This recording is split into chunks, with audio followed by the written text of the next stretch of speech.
Merhaba arkadaşlar. Bugün sizlerle bir slime yapacağız. Ve yanımda arkadaşım var arkadaşlar.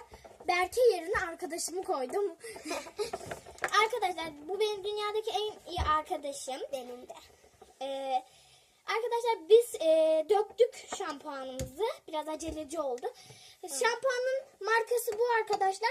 Temel bakım şampuan ve saç bakım kremiyle karışık olmalı arkadaşlar. Ve kaşığımız her zamanki gibi. Kaşığımız, tabağımız ve arkadaşım da diğerini göstersin. Tabii ki de siz saç kremi ve şampuan karıştırıp da yapabilirsiniz. Bu marka önemli yani. Markası fark etti. Tuzumuz toplam 100 litre diyeceğim. Yani hepsini kullanmayacağız. Bir tırnak ya bir parmak kadar. Evet. Evet arkadaşlar Az bu yani çok az. anında toplanıyor böyle. Bir slime gibi ele bile yapışmıyor yani. Evet ben de göstereyim. Anam çok fazla döküldük ama. Hemen toplanıyor.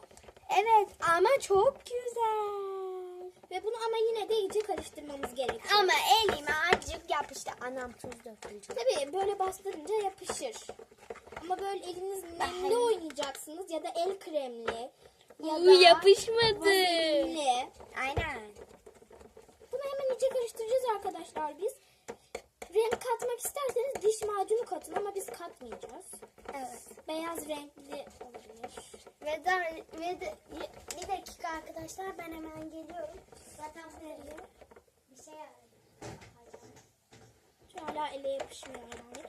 Kıvamını hiç kaybetmeyebilir. Bilmiyorum belki. Hemen ele karıştırdık arkadaşlar. Görüyorsunuz kıvamı muhteşem ötesi.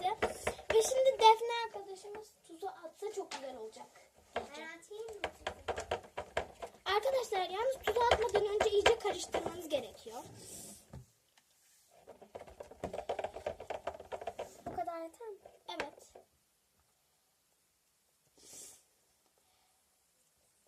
Tuzu attıktan sonra da iyice karıştırın.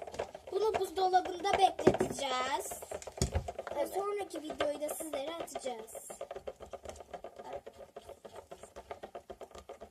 Evet. Çok güzel Arkadaşlar oluyor. bence şöyle yapalım. Bir tane daha tuz atalım. Ay, bence oluyor. Dur bir bakayım. Hayır. Vallahi yapışmadı.